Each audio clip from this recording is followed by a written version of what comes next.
부산역입니다. 예, 드디어 왔다. 다시 한번 이야기를 한번 이야기해보자고. 박형준 부인 아파트 전 주인이 아들이었다고. 나 이거 보고 진짜 경악했는데. 이거 서울시장 아니 부산시장 후보 사퇴감이 아닙니까? 아니, 사퇴해야죠. 그런 걸 떠나서 저는 이거 보면서 얘네들은 무슨 매뉴얼이 있는 것 같다는 생각을 했어요. 거짓말을 살라미 전술처럼 하나씩 단계적으로 하는 게 정말 거짓말 많이 해본 티가 낸다. LCT도 정상 매입이라고 이야기했다가 뭐 이거를 이렇게 정상적으로 매매했다고 했는데 갑자기 막 아들한테 샀다고 이야기가 나왔다가 조금씩 진실을 밝혀가는 과정이 오세훈이랑 박형준이 너무 닮았어요. 맞아요. 지금 둘 다 헛발질을 하고 그걸 막 다시 거짓말을 했으니까 그걸 다시 떼우느라 고생하고 계속 그런 상황이거든요. 이 사람들이 현대의 사람들이 얼마나 빨리 소통하고 있는지 이해를 잘 못하는 것 같아요. 옛날처럼 맞아. 정말로 거짓말하면 그 거짓말이 밝혀지는데 시간이 걸리고 사람들한테 퍼져나가는데 시간이 걸리고 하다 보면 선거가 끝났을 거다. 이 기대를 좀 하는 것 같아요. 근데 지금 그렇지가 않잖아요. 정말 의혹이 나면 아침에 제기되면 저녁에 뭔가 문제가 터지고 그 다음 날이면 사람들 손에 다 들어가 있는, 아무리 포탈로 난리를 쳐고 언론에서 난리를 쳐도 수많은 새날 같은 대한 미디어들이 사람들한테 계속 전파를 하는 식인데 그걸 전혀 캐치를 못하는 것 같아요.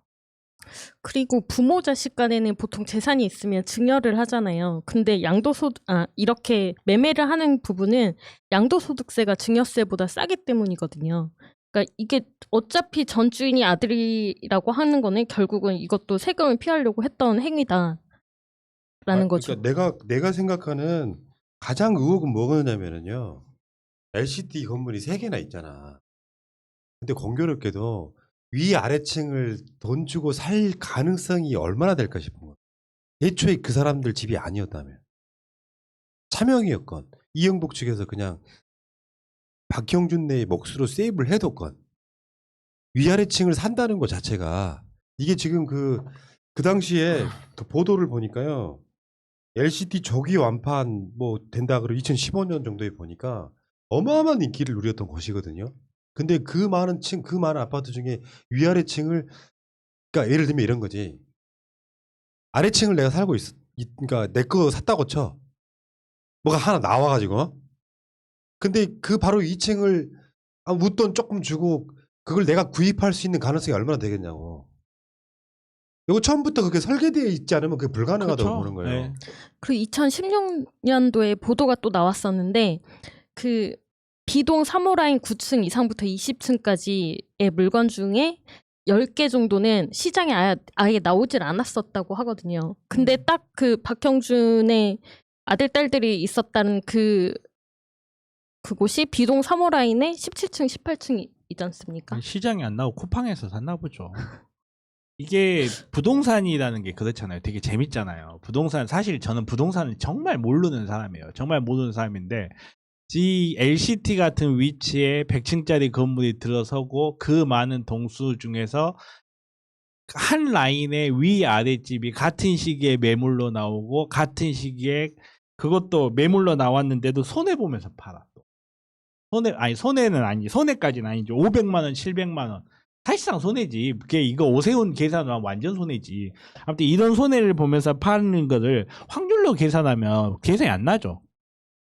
확률로 계산하면 계산이 안 나고 결국은 필연이라는 건데 과연 무엇이 이런 필연을 이끌어냈는가라는 걸 생각해 봤을 때는 결국은 이영복과의 관계를 생각 안 해볼 수가 없거든요. 이영복과의 관계를 생각 안 해볼 수가 없고 그 리스트, 고객관리 리스트라고 주장하는 그 리스트에 올라가 있던 수많은 사람들과 또 어떤 관계가 있었는지, 이 LCT에 어떤 게 되는지, 전 그리고 이 LCT가 정말 화가 나는 게, 개인적으로 제가 화가 나는 게, 이 LCT 문제를 굉장히 교묘하게 부산에서는 이게 마치 유시민 문재인과 상관이 있다는 식으로 의도적인 흑선전을 퍼뜨리는 사람도 있어요. 정말로 있습니다.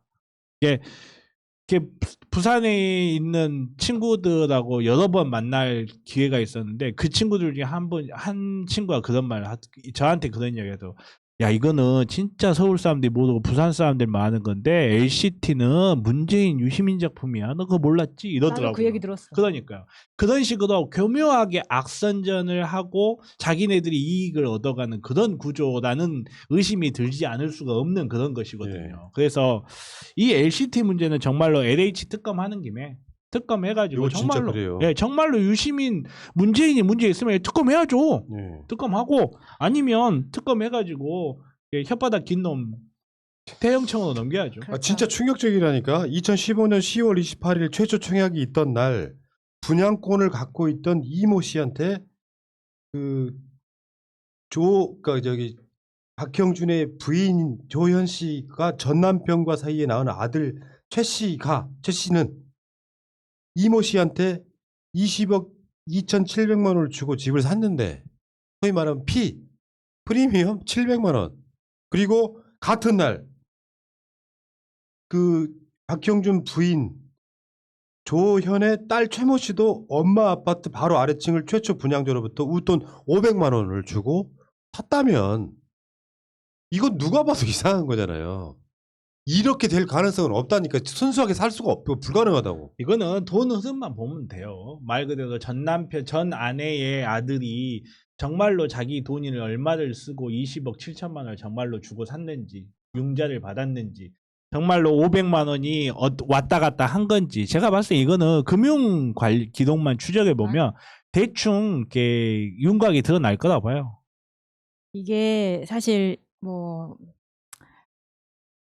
어제의 인터뷰 다르고 오늘의 해명이 다른 거예요. 어제만 해도 박형준이 뭐라 그랬냐면 조 씨의 아들이, 자기 와이프의 전 남편과 낳은 사이의 아들이 아파트 잔금을 치를 능력이 안 돼서 여기저기 팔려고 하다가 결국 어머니가 사게 된 거라고 설명을 했어요.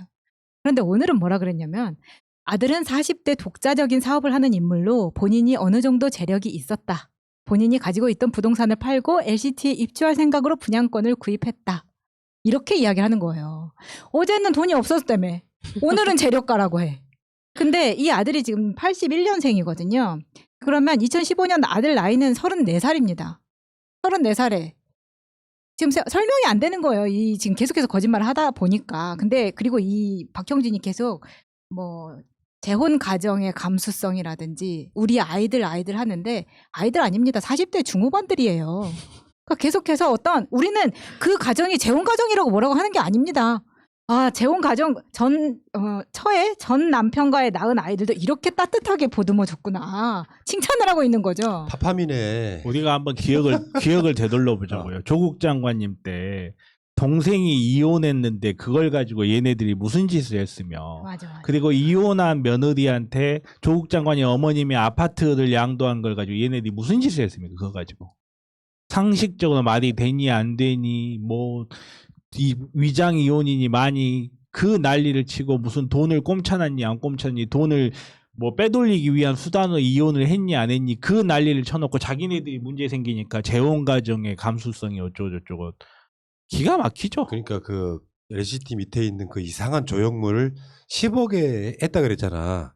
박형준 쪽의 해명이 뭐냐면은 그것은 업체가 따로 있고, 쉽게 표현하면 우리 마누라는 거기서 일해놓고 돈도 못 받고 있다. 이런 식으로 실드를 쳐요. 돈을 받고 못 받고는 다른 문제잖아요, 사실. 아니, 아니, 돈을 안 받아도 되는 사이인지도 모르죠. 아니 그러니까 예를 들면 제3의 어떤 페이퍼 컴퍼니 같은 게 있을 수는 있겠죠. 그러니까 이제 사실은 지금 내가 봤을 때 그냥 박형준은 일단 당선만 되고 보자예요. 만약에 이게 범죄로서 수사가 시작되면 완전히 털리는 상황인데 지금 당장 검찰이나 이런 그렇게 못할 테니까. 왜 못합니까? 이건 조국처럼 털어야죠. 진짜 아쉬운 거예요. 이거 조국처럼 털면 진짜 재밌는 이야기 그러니까 많이 나올 특검하자는 거예요. 거거든요. 이게 지금 그러니까 예를 들면 경찰청에 접수된 그 당시 특혜 분양받았던 사람 명단이 있잖아. 최근에 이 명단에는 박형준의 최측근만 있어.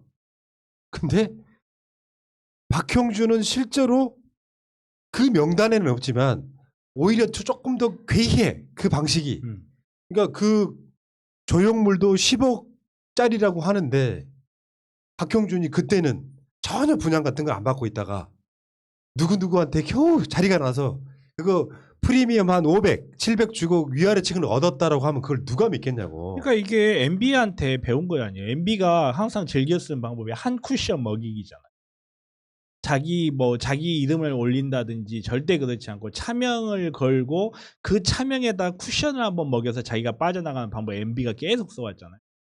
예를 들어서 땅을 소유해도 자기 이름을 절대 소유 안 하고 차명으로 소유한 다음에 거기에 가등기 같은 걸 만들어 가지고 자기가 언제든지 다시 돌려받을 수 있는 구조를 만든다든지 이런 걸 한 거고, 저는 이건 어디까지 제 상상이에요. 상상일 뿐입니다. 제 상상일 뿐인데 박형준이 이렇게 부산시장에 출마하겠다라고 했던 시점 자체가 조금 저는 미묘하다고 생각을 해요. 이렇게 이명박이 BBK로 영구적으로 그 나랏밥을 먹게 되면서 그때 갑자기 그 전까지만 해도 별 문제 없이 조용히 있던 박형준이라는 사람이 내가 정치를 하겠다고 튀어나왔거든요. 제가 봤을 때는 이 사람이 정치하는 이유나 윤석열이 정치하는 이유나 똑같은 게 아닌가 싶어요. 자기에게 대한 최소한의 방어막을 만들기 위한 게 아닌가. 자기가 만약에 정말 이명박이 털린 저 손길이 자기한테까지 왔을 때 내가 내 자신을 방어하기 위한 최소한의 뭔가를 좀 갖추고 싶어서 갑자기 이 사람이 선거, 이게 뭐라 그러지? 선출직에 도전한 게 아닌가 하는 생각이 좀 들더라고요. 그러니까 되게 간단한 거예요. 이게 형사 사건의 문제라면 검찰이 수사하면 다 나와요. 그 아파트를 그 자녀들이 어떻게 샀는지 돈의 흐름만 보면 나오잖아. 그렇죠. 네. 그걸 안 보니까 문제지. 그리고 그거 나왔잖아. 등기가 된 게 2000년인 경우는 실제로는 살고는 있는데 등기를 늦게 한 거. 등기를 늦게 그렇죠, 했다는 등기를 부분은 늦게. 예를 들면 그 LCT 많은 시민들이 청약을 했을 거 아니에요. 거기다가 지금 거기가 들어가 보겠다고. 그중에 특별한 사람들만 노예할층 뷰 좋은 곳에 다 일단 정해놓고 그 상태에서 아마 지금 이 아파트를 뷰로 한번 봐야 돼요. 대마도가 보인다 그죠? 그 뷰를 고향을 보고 보면 싶었나 보다. 그 뷰 자체는 같은 LCT여도 뒤쪽에 있는 것만 비쌀 거 아니야. 이 돈의 흐름만 봐도 금방 답이 나오는 거라고요. 그러니까 그걸 안 보고 있으니까 답답하고 속이 미칠 노릇인 거죠 정말. 네, 지금 그 최 씨의 그러니까 최 씨가 아니라 조현화랑의 대표이사로 있는 사람이 이 81년생 최 씨입니다. 장남으로 데리고 있는 사람. 그리고 조현화랑에서 굉장히 가까운 곳에 카페를 하고 있어요. 그 달맞이 고개에. 그게 이제 이 최 씨 남매의 이름으로 되어 있는 것으로 영수증 상에 찍힙니다. 거기까지는 확인을 했고 지금 나와 있는 뭐 최초 분양자 65년생 이름까지 나왔어요. 이 땡땡이라고 나왔는데 제가 이 이름을 이 건에 대해서 찾아봤을 때 나왔던 이름이에요. 지금 저는 방금 이게 떴거든요. 그 사람 이름이. 실명을 이야기를 해도 될지는 모르겠는데 아무튼 그 사람이 제가 이 가족에 대해서 SNS를 털면서 들어갔을 때 아, 이 사람이 이렇게 연결돼 있는 사람이구나. 이 이름을 봤을 때. 근데 딸하고 좀 나이 차이가 나서 그렇게까지는 생각을 안 했었는데 이 사람이 동명이인이든 아닐지는 모르겠지만 맞다면 이것도 똑같은 최측근의 가족이거든요. 누구라고는 말씀은 나중에 곧 밝혀질 것 같아요. 이 정도 나왔으면. 왜냐하면 기자들이 몰라서 물어보는 건 아닐 것 같거든요. 지금 그것이 알고 싶다나 이런 데서 굉장히 제보를 많이 받고 있는 걸로 알고 있는데 이 정도 가족관계면 금방 파면 나옵니다. 그러니까 특혜 분양 명단이라고 도는 건 어떻게 보면 축정이야. 실제로는 뇌물성으로 그냥 이건 추정일 뿐이에요. 법적으로는 뭐 내가 확정지어서 말씀 못 드리겠는 게 그 아예 특혜 분양이라고 하는 게 조금 좋은 뷰를 좀 이렇게 미리 정해놓는 정도 그런 느낌이 아니라 아예 이걸 상납해 버렸다면 그 과정에 지금 이런 식의 뭐 등기를 하는 시점이라든지 위아래층 공교롭게도 요걸 500만 원, 700만 원 주고 샀다고 하는 것들은 그런 예를 들면 특수부 검사들이 이거 보면 답 나오는 거예요. 사실은. 특수부 검사들이 봤으면 답이 나오죠. 덮어줘야겠다. 그 답이 바로 나오지. 박형준은 진짜로 괴예요. 괴. 괴벨스가 나오나요? 아 진짜 박형준. 파도 괴담이 나와요. 맞아요. 신기한 사람이야. 조국 장관의 반만큼이라도 한번 털어봤으면 좋겠어요. 이거 자. 네. 그래서 일단 그 최근에 박형준의 워딩 중에 제일 재밌는 것 중에 하나가 그 홍대 입시 관련해 가지고 아니라고 그렇게 오기더니 최근에 입장이 좀 바뀌었죠. 딸의 기억이 흔들리고 있다. 이런 표현은 뭐예요? 딸의 기억이 흔들리는 건 뭐야? 그래서 조현화랑인가? 아니 진짜 그 이름 때문에 조현으로 검색을 하면 다 조현병만 나와가지고 검색하기가 굉장히 힘들긴 해요. 저는 특정 병 이름을 이야기한 사실이 없습니다. 근데 이렇게 딸의 기억이 흔들리고 있다는 말은 뭡니까? 이거는 변명이거든요, 사실. 내가 알기로는 홍대 미대 시험을 친 적도 없다고 알고 있었는데 딸의 기억이 흔들렸다는 건 뭐예요? 끝까지 뻔뻔하게 안 쳤다고 해야지 흔들렸다는 건 봤다는 거 아닙니까? 홍대는 놀러 간 적밖에 없다며. 근데 대학 입시라는 게 굉장히 중요한 건데 아무리 떨어졌다고 하더라도 내가 시험을 봤다는 것까지 잊을 수가 있습니까? 잊을 수 없죠. 대범한 남자. 아니 딸이 처음에 기억을 못했다고 친다면 대범한 사람. 그러니까 이게 되게 웃기잖아요. 혓바닥이 너무 짧아 사람들이. 거짓말이 오래 안 가. 되게 좋아. 너무 좋아. 딸의 기억이 흔들리고 있다는 게 이게 무슨 말인지를 모르겠어요. 기억이 흔들린다. 헷갈린다는 건가? 이게 그치. 도대체. 기억이 정확하지 않다. 거짓말 한 겁니다 이게. 아니 내가 어느 대학을 내가 홍대를 지원했던가 네. 이 정도 되면 제가 자. 봤을 때 치료받아야 돼. 자 그리고 그래서 조국 장관의 페북을 한번 볼게요. 조국 장관 페북을 보면 우리 장관님께서 얼마나 빡이 쳤으면 이런 걸 많이 안 쓰는 스타일이거든요. 그렇죠. 이거 정말 화가 나신 거죠. 나에게 81년생 의붓 아들이 있었고 이 아들이 미확인 인물로부터 초호화 아파트 로얄층을 웃돈 700만 원만 주고 구입하였고 이후 내가 이 아들에게 1억 원 웃돈을 주고 다시 구입한 것이 확인되었다면 어떤 일이 벌어졌을까? 정답 알려줄까요? 사형. 아니요. 저는 진짜. 아무 일도 없었을 거라 봅니다. 같은 편이니까. 아. 같은 편이니까 덮어주고 말았겠죠. 정말로. 아니 조국 장관의 이런 일이 그러니까 아니 벌어졌다면. 그러니까 만약에 조국 장관님이 이런 분이 아니기 때문에 우리가 이렇게 기억하는 거고 정말로 조국 장관님이 이런 냄새 나는 짓을 한 사람이었으면 그런 사람이었으면 얘네들 편. 보고 냄새 킁킁 맡아보는데 같은 똥개네 하고 그냥 넘어갔을 거예요. 그런 분이 아니니까 정말로 조국 장관님은 헐뜯는 거는 말 그대로 이혼한 동생이 어쨌다더라는 없는 사실로 헐뜯을 수밖에 없는 분이었던 거죠. 그 LCT가 조기 완판됐다는 2015년도의 기사 잠깐만 볼게요. 최근에 벌어지고 있는 일이 이해가 안 가서 그래요. 청약 돌풍, LCT 이번엔 조기 완판?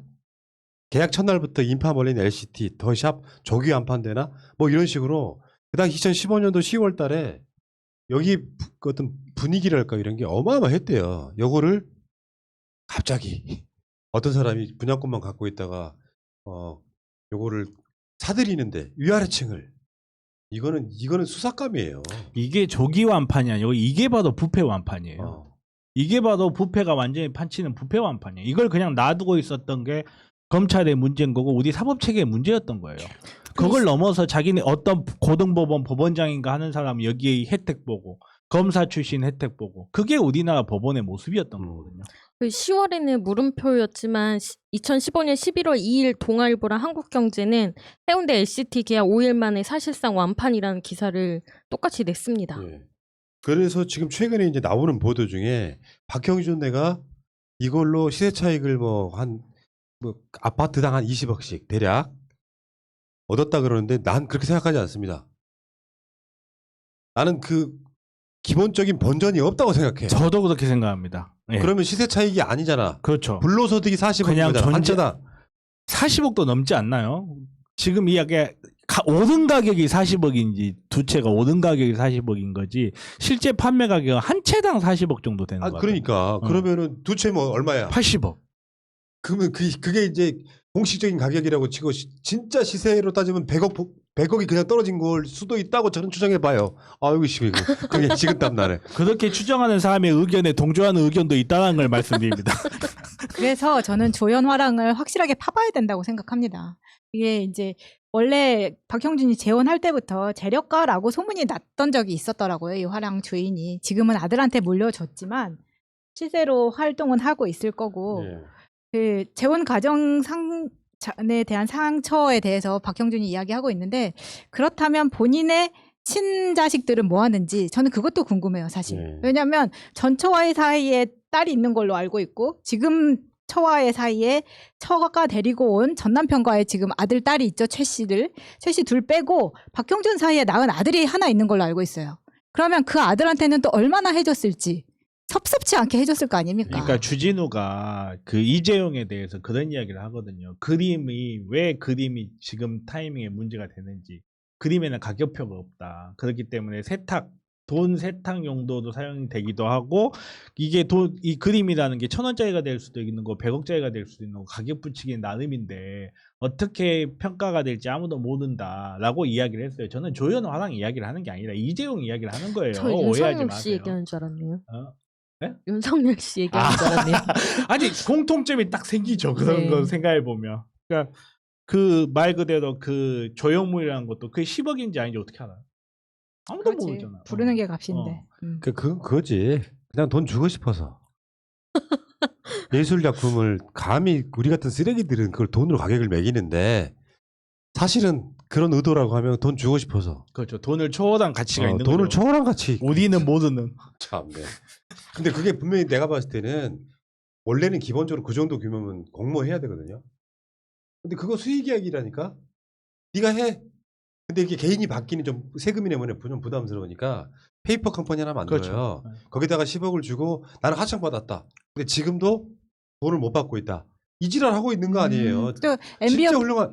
그렇죠. MB 옆에서 보고 배운 게 그건데. 어. 그 그러니까 그 훌륭함. 짓을 하고 있다라고 강력하게 추정된다는 사실이 있다는 것을 그렇죠. 말씀드리지 않을 수가 없네요. 그렇죠. 그러니까 이게 불법이 안 되려면은 공모한 흔적이 있어야 되는데 공모가 안 됐다면 누구한테 돈 몰아주긴데 다시 추정하자면 그렇게 해서 그런 고철 덩어리 10억을 줄 정도면 생각해봐. 이명박 정부의 가장 실세였던 사람한테 아파트 한두 채 정도는 당연히 상납을 해야지. 남들처럼 뭐 뷰 좋은 거 특혜 분양하는 문제가 아니야 이거는. 뭐 공모한 흔적일 수도 있고 공모한 흔적일 수도 있죠. 아니, 꼭 그랬다는 이야기는 아니지만 그렇죠. 상식적으로 그렇잖아. 그 고철 덩어리에 10억 정도 줄 수 있다면 원 재력가격은 내가 봤을 때 200만 원도 안 돼. 아, 저한테 알아봤으면 1억에 해드렸을 텐데. 버리는데 돈이 더 들어. 근데 진짜 중요한 문제는요. 이런 것이 진짜 거악이잖아. 네. 정치권, 검찰, 지역 토호 이런 사람들이 다 동원돼가지고 거악이잖아. LH 사건 관련해 갖고 생각해봐요. 내가 그 생각을 계속 하고 있었거든. 진짜 언론에 있어서 LH 무슨 지역에 하다못해 요즘 군인까지도 막 조사를 하더라고. 왜 언론사는 조사 안 해? 실제로 부동산 투기가 가장 만연했을 걸로 예상이 되는 게 언론사예요. 맞아요. 그래서 얘네가 이렇게 조용한 거예요. 그거죠. 지금쯤이면 네. 박형준 집 앞에 가서 서 있어야 되고 아들 딸 집 앞에서 뻗치기 해야죠. 짜장면 먹었나 짬뽕 먹었나 확인도 해보고. 그리고 정말 그때 그런 이야기가 있었거든요. 청계천이 이명박이 청계천 그 사업을 할 때 가장 수혜를 받은 게 동아일보란 말이 있었어요. 거기가 앞에가 청계천이 이렇게 복구되면서 동아일보 건물값이 크게 올랐다는 이야기가 있거든요. 그리고 또 얘네들도 이렇게 주로 그 광고를 받는 데가 건축회사라든지 이런 데기 때문에 부동산 쪽으로 이해관계가 없을 수가 없거든요. 그래서 이 부분 정말 확인을 한번 해봐야죠. 그러니까 아니 LH 사태의 핵심 코어도 나는 언론사도 관련이 있다고 보는 게 개발 정보라는 게 있으면 제일 먼저 냄새 맡고 쫓아다니는 새끼들이 기자들이에요. 그러면 얘를 한번 생각해봐. A 언론사에 기자가 한 명 있어. 저쪽에 개발된대요. 그거 발표는 안 돼. 그거 다 알아. 최소한 지들끼리는 그 카레티스 안다고. 그러면은 그 회사의 중요 간부들이나 사주들한테 이야기 안 합니까? 요렇게 사들인 땅 제일 많을 거니까 자기들 입장에서는 불편한 거야 지금. 그런데 쉽게 말하면 저쪽에서 만들려고 하는 프레임은 되게 간단한 거예요. 문재인 정부는 이거 조사 못한다. 어떤 결과가 나와도 받아들일 수 없다. 숨긴다. 그러면서 이 정보조사체를 흔들어야 사실은 자기들 것이 안 드러나거든. 그렇죠. 이 구조 속에 언론사들이 있는 건데 그렇다 보니까 내가 아까 말했잖아. 박형준이나 오세훈이나 내곡동 셀프 보상이나 LCT 문제나 이 자체가 다 사실은 부동산 비리 문제인데 LH 직원들의 사전 정보를 알고 하는 거 어마어마한 범죄지만 지금 내곡동의 셀프 보상이나 LCT 이런 의혹들이 오히려 그런 정보 갖고 땅 사가지고 기다리고 투자하고 하는 사람보다 더 큰 범죄라고 이게. 그렇죠. 자기 직위를 이용해가지고. 그러면 왜 여기에 대해서 보도를 안 하냔 말이야. 근데 이걸 괴벨스라 그래. 진짜 웃기는 새끼들인 거지. 진짜 화난다 정말. 그러니까 그 정변님 얘기하셨던 것처럼 2019년에 조중동이랑 매경, 한경 경향 한겨레를 지명 광고 분석을 한 적이 있는데 부동산 광고가 11%가 넘게 나왔었습니다. 여기 11% 중에서 분양 광고가 85%가 넘었었고요. 그리고 기사형 광고 때문에 그 위반 판정 받은 거 심의기구에서 위반 판정 받은 거 압도적으로 1위한 거 조선일보, 그다음에 2위 한경, 3위 매경 이렇게 있었어요. 그러니까 언론사도 사실 전수조사가 너무 필요한 부분이고, 그다음에 기자들에 대해서도 부동산 조사를 한 적이 있어요. 한번 언론사에서 2017년에 관훈클럽 회원 수첩에 주소 공개된 전현직 기자 949명의 등기부 등본을 확인을 해봤었는데 여기서 서울에 거주한 700명 중에 305명이 강남 3구에 거주했었습니다. 거주하고 있었습니다. 거의 50%에 육박하는 숫자. 그것들이 범인이요.